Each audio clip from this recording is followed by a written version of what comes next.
I've never told this story without my voice shaking a little, because one Christmas I went out hunting and came back with something no one in my life was prepared for. I didn't bring home a deer or elk like I planned. I brought home an Apache woman, wounded and silent, sitting behind me on my horse as the whole ranch froze in shock. Even now, I still ask myself if I made the wrong choice that day, or if listening when she said, "Don't rush," was the most human thing I've ever done. If you were in my place, staring at that decision in the snow, what would you have done? Back then, I was just a cowboy trying to hold my life together. My father had died the year before, and the ranch felt like it was slipping through my fingers. Money was tight, winter was brutal, and hunting wasn't a pastime for me, it was how we ate. A few days before Christmas, I rode deep into the mountains alone. The kind of cold that burns your lungs and makes every sound feel louder. I'd been tracking an animal for hours when I heard something that stopped me cold. It wasn't the cry of an animal. It was a low, broken groan, full of pain and exhaustion. I followed the sound and found her near a frozen creek, collapsed in the snow. Her clothes were torn, her shoulders soaked in blood. But her eyes were sharp and aware. She didn't scream or beg when she saw me.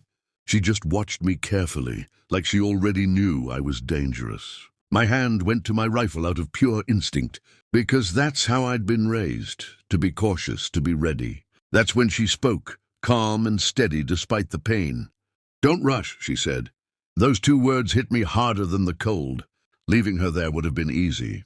Riding away would have been safer. Everyone I knew had grown up hearing stories about Apache people, most of them full of fear and ignorance. Taking her home wasn't just unusual, it was risky. But something inside me refused to turn my back. I wrapped her wound with what little cloth I had and helped her onto my horse. The entire ride home, my stomach was in knots.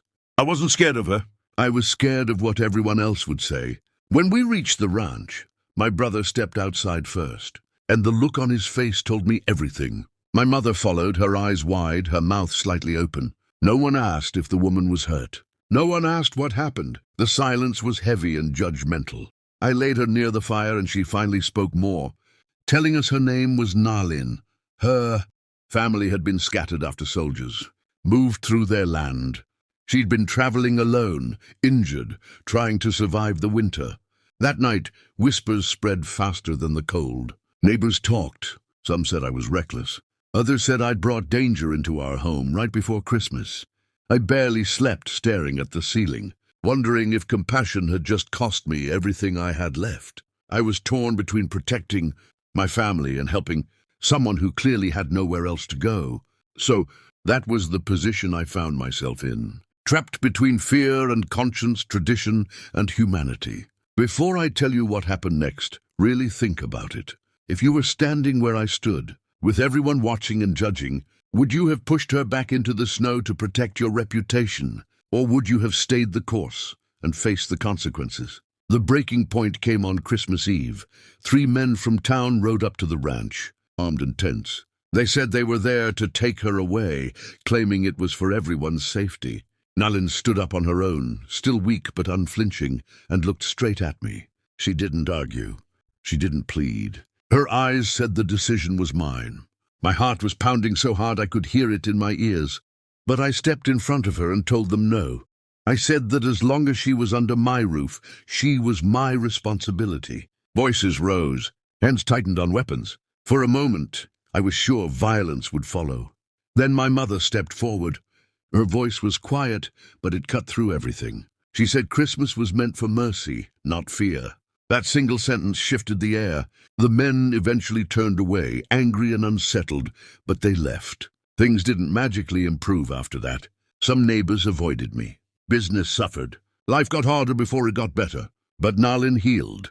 By the time spring came, she was strong enough to leave on her own terms. When she said goodbye, she thanked us not just for shelter, but for time. She said sometimes time is the greatest gift a person can give. Years have passed since that winter, and the story has changed depending on who tells it. Some remember it as a scandal. Others remember it as the Christmas we chose compassion over fear. I only know that when I look back, I don't regret my choice. That day, I didn't go into the mountains just to hunt. I went there to be tested, and I learned that doing the right thing rarely feels safe, but it's the only thing that lets you live with yourself afterward.